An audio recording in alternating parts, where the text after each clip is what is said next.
Ei, turma, boa tarde. Nós vamos fazer uma revisão de eletroquímica e para isso nós precisamos de retomar alguns conceitos, principalmente de reatividade dos metais. Quando a gente pensa em reatividade dos metais, nós estamos pensando num processo de oxidação.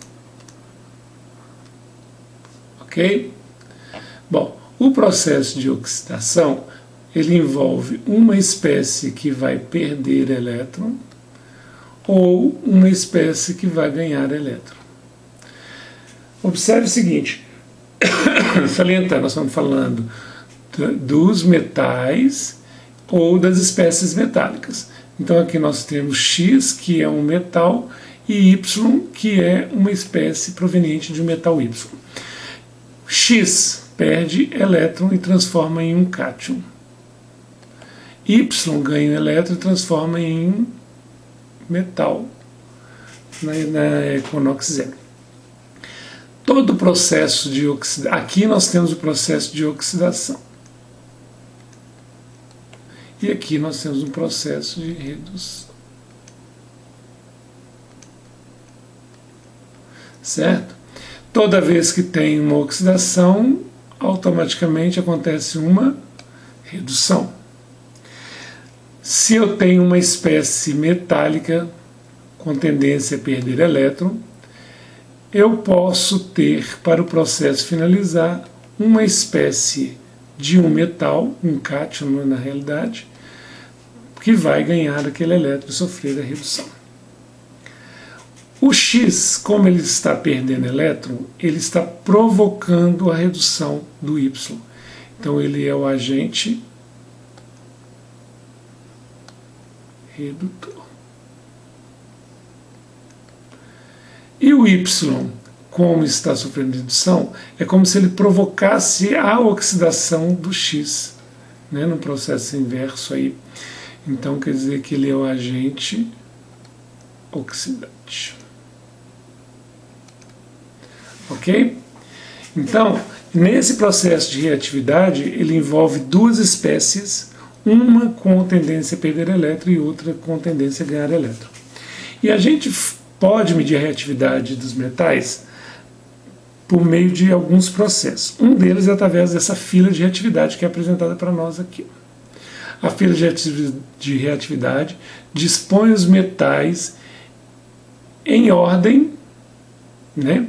Aqui no caso é uma ordem decrescente de reatividade.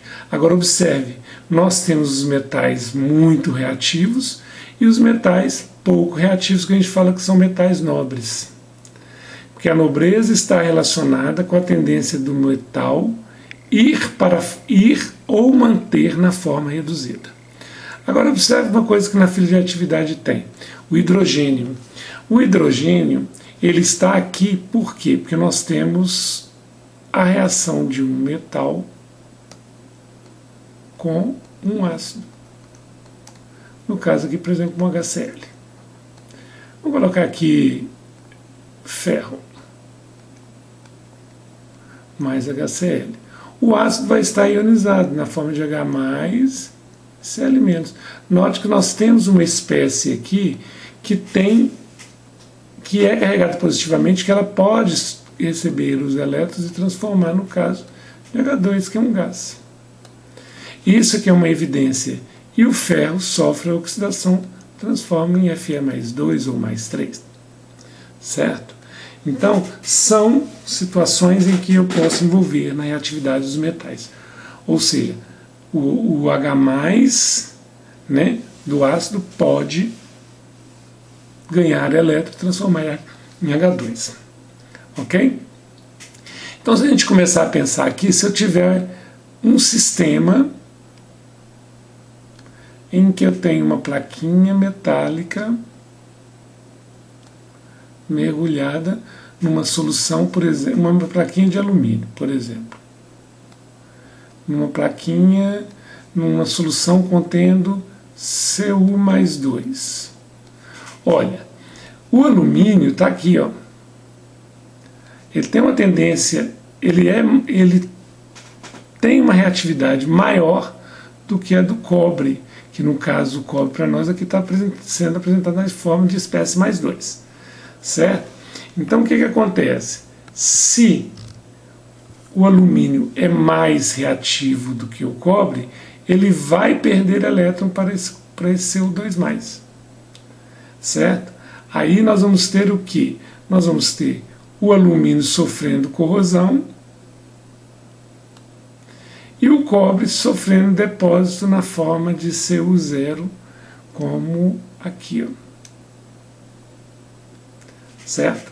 Então essa é a maneira de prever. Beleza? E nós vamos fazer uma parte experimental agora, que aí vai dar para visualizar melhor.